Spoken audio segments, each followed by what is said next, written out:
You may recognize my next guest. She is a fixture on television, especially here in the province of British Columbia. Lindsay Smith is a digital living evangelist. She's often seen on Global and Shaw TV doing different tech segments. Hi, Lindsay. Hello. Thanks for coming in.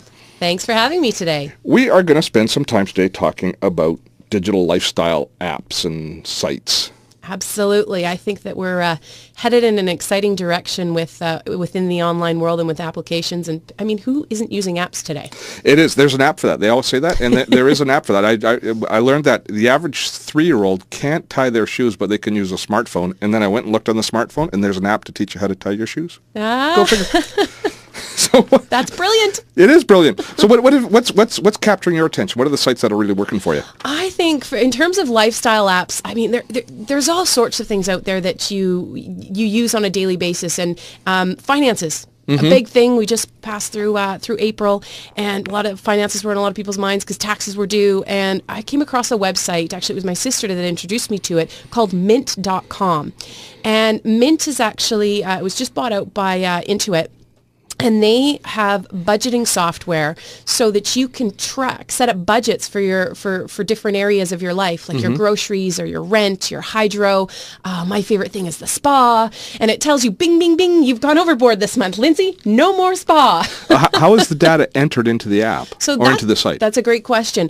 The way Mint works is it actually syncs with your bank accounts. So I have bank accounts with TD and Royal Bank. I can log in and connect those bank accounts to Mint.com and see all of my transactions from both of those banks within this software. And it creates a report for you saying you've spent this much on groceries, you spent this much on gas. It takes it to a whole new level. It shows you all of your transactions. It allows you to group your transactions by category. It assigns it to your budgets if you've set that up. It gives you nice charts so that you can see where you're spending the most of your money and allocating it. Does it allow you to memorize different payments so it'll automatically categorize? So if it recognizes if it's called, lady spa or something, it doesn't recognize right away that's your fitness side.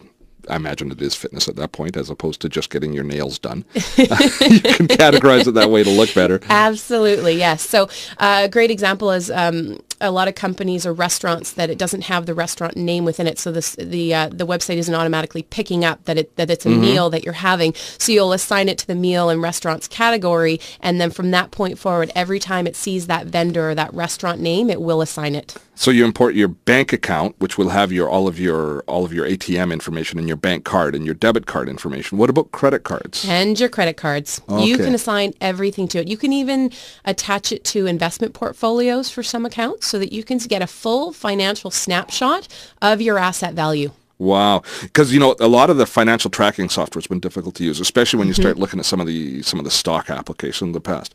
Now, I have a personal account with BOM, with Bank of Montreal, and they just I think about 6 or 8 weeks ago, launched a Smart Money Advisor, but it only links to the Bank of Montreal accounts, but it does a lot of the same things, and I was really compelled with how easy it was to use.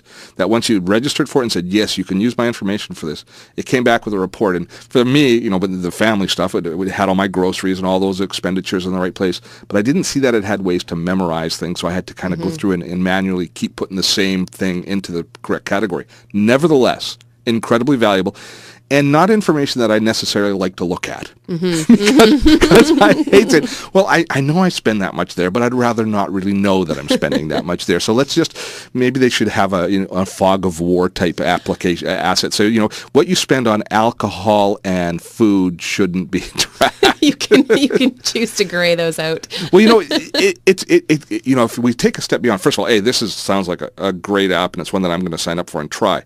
But if we take a step beyond into the social depths of what's going on with media, tracking this information, while we can use it as a really valuable tool, when you look down the road, it can become kind of scary. Because if we with grocery cards and that sort of stuff, if they can get down to the minutia of tracking what you're buying, and then how that information gets used, I keep thinking of the scenario of what happens if my insurance company ever finds out how much white bread I buy.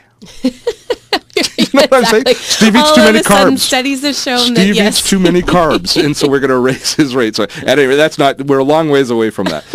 Okay, Mint.com. We will, of course, be posting all of these on our site. What's up next after Mint? We have a website where this is actually, I absolutely love it. It's a website, but it's also an app for your phone, and it's called Lose It. So it's loseit.com, or you can go into the Apple Store if you have an iPhone.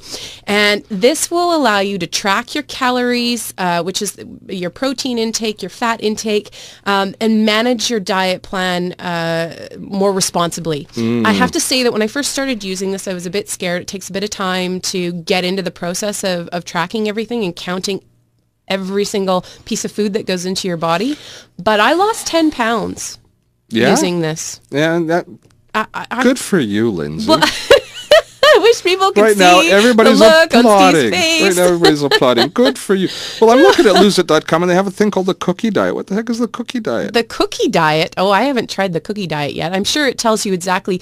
It says don't eat cookies. You can eat cookies. This is the thing about this app, is it teaches you to eat more responsibly and just portion your food. So you basically plug in how much you weigh, your goal, how much you want to weigh, and you give it a timeline, and you need to be responsible and reasonable with this. I think they say that you shouldn't try and lose any more than 1.5 pounds a week. Yeah, I try and avoid that. Yeah, it's